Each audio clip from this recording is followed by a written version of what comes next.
guy, let him retire, with dignity and grace.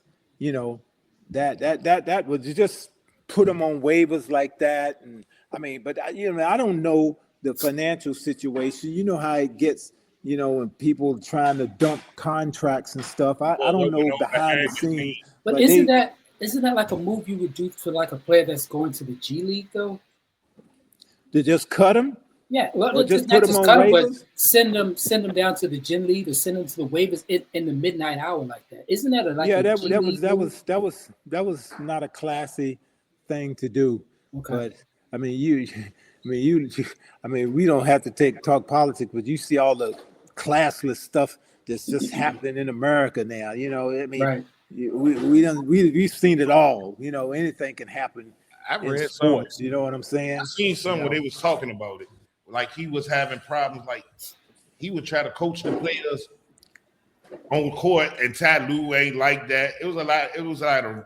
I think it was more suggestions, not changing the plays or anything but like that. still, I think Jeff Van Gundy was the one who got upset about it, took umbrage with it, and Yeah, you gotta kind of chill. We have no say so in where we go, as players. I mean, for what I did in Buffalo, if I was in the league now, I probably would have retired in Buffalo, which is now the Clippers now. But they were shipping me around to different teams. I had no say so in that matter. You mean like free agency? Maybe Chris over, he was too bullying with the players. The coaches feel threatened because he's a veteran player. You never know. Those dynamics are working in organizations too. A lot of times the coach, he's not, you've seen all the football players and basketball players over the years, when they get to join and stuff too much, they usually get rid of them. Yeah. Here's a question for you, since we're talking about coaching. You've seen Wilt Chamberlain up close and personal, and this is for Mr. Sparrow, you as well. You've seen Wilt Chamberlain up close and personal, and you've actually coached Shaq up close and personal. Mm-hmm. If those two had met up in their prime, would Shaq have had his way with the Hall of Famer, Mr. Chamberlain, or would it have been the other way around? What would be your opinions, both of you? It's hard to say. Both of them were physical specimens. Yeah. Physically. Physically. I mean, it might have been a draw. You never know. But Wilt during his time, is what I want to say. A lot of people say, well, Wilt didn't play against the competition. Well, Wilt had to play against Bill Russell 8 times. Wilt had to play against Zelmo Beatty, Nate Thurman. He played against some great centers, and they didn't play each other, East Coast, West Coast. You play them 1-2 times. I mean, he had to play these guys several times because you didn't have 30 teams in the league now. I mean, you had like 14, 16 teams. This is what people are not putting in the equation either. You got a lot of players out there now that would not have even made the NBA back in the 60s and 70s because they didn't have all these teams. You got a couple of guys. Me and Bird, we talk junk. You got junk in the league now. I mean, Bird, and I can say this: if Bird was playing at A&T now with 30 teams, he'd have been on somebody's team in this NBA. You had 8 and 9 good players on teams in the 60s and the 70s. But these guys, they don't know that. They don't know that. They don't looking at stuff now, it's totally different.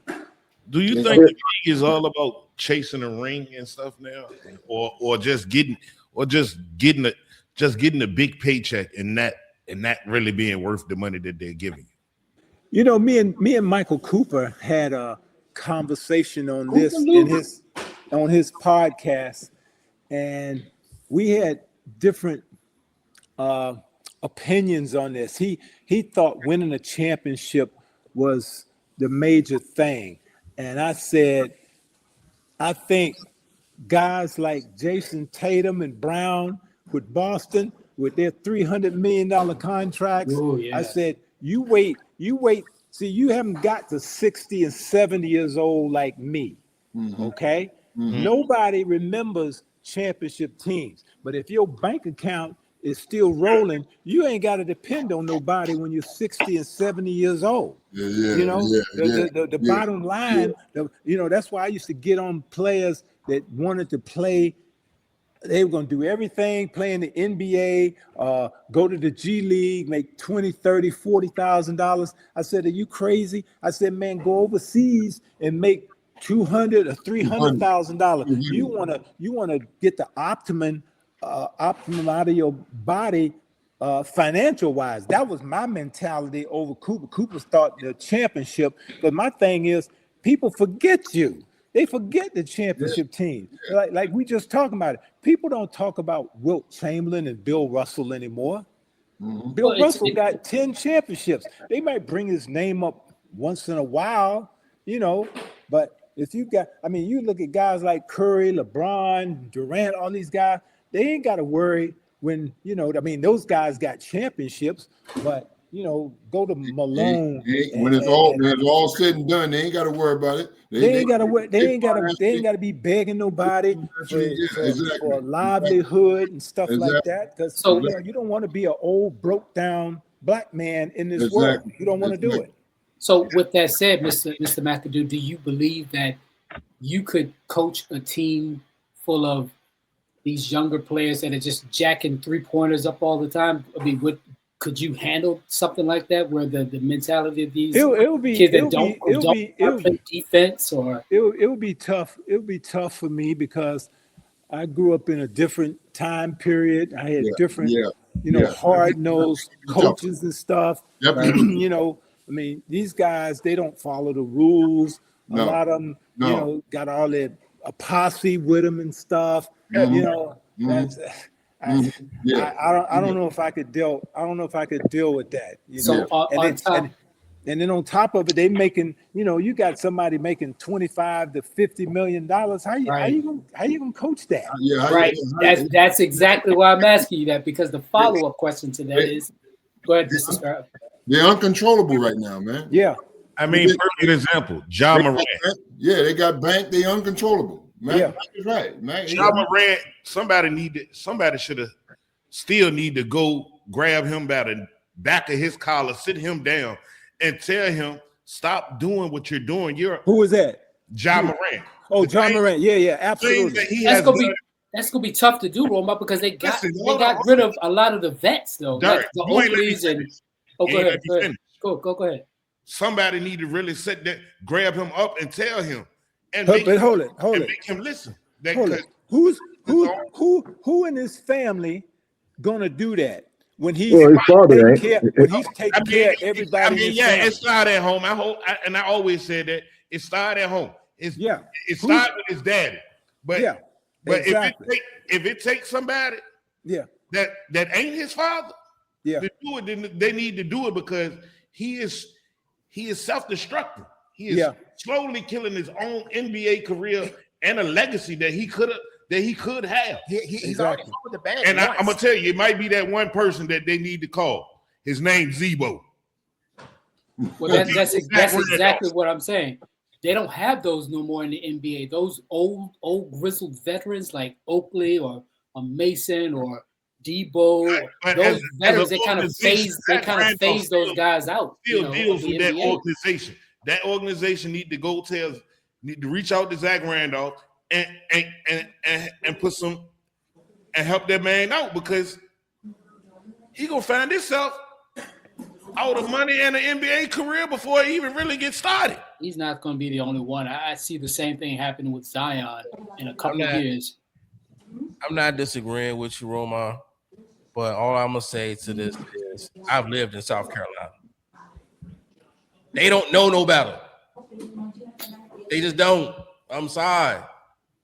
I wish they knew. We all wish they knew better, but this is the best that you're going to get. It's a lost cause. You ain't. It's a lost cause when the most important person is with him all the time, and that's his father. And his father's not putting him in a position to change, then I don't see who can.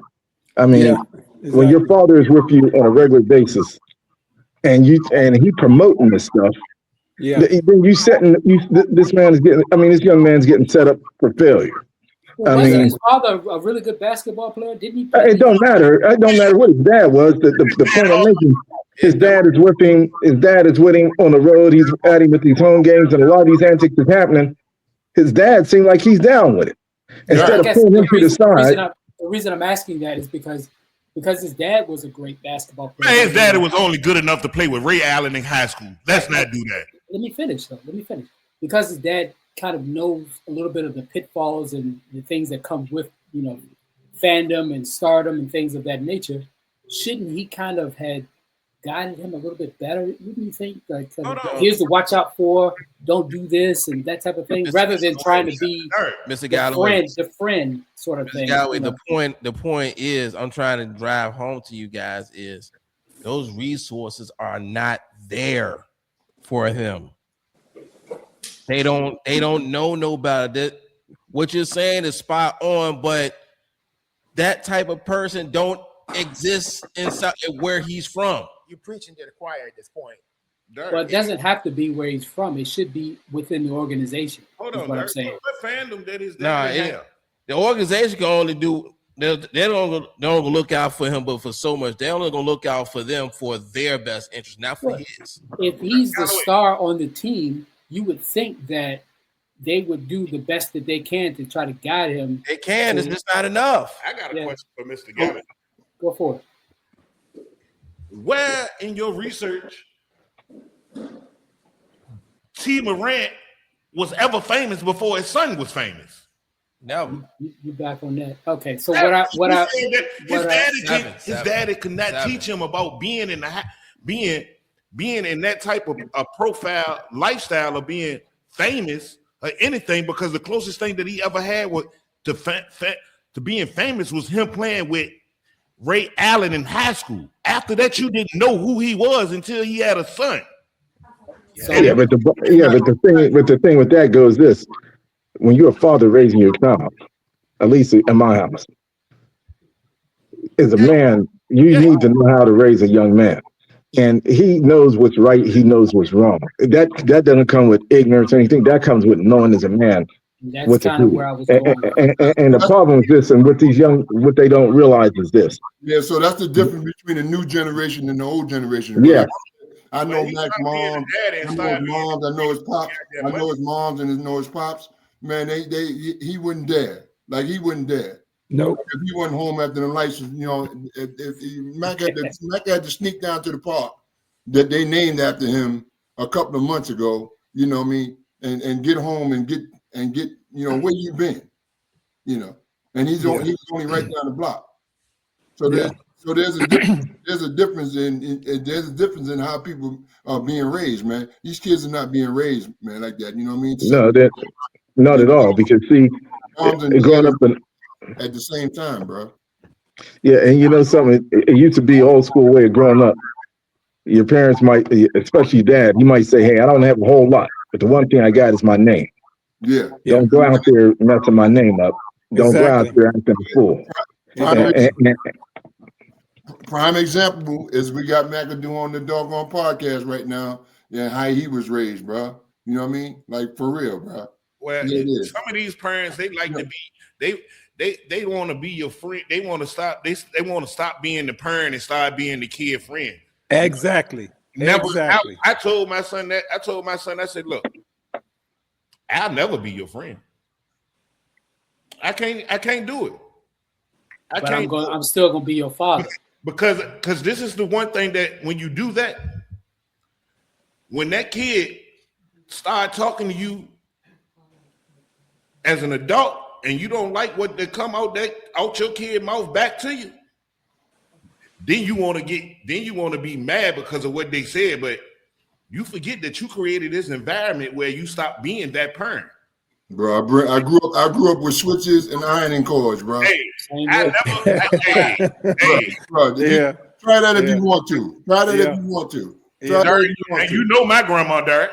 Try that if you want to. Yeah. And going back to your question, Roma, when you was asking me about the stardom, I wasn't so much talking about the stardom. I was saying that he had some stardom in high school, and because of that, hold on, let me finish.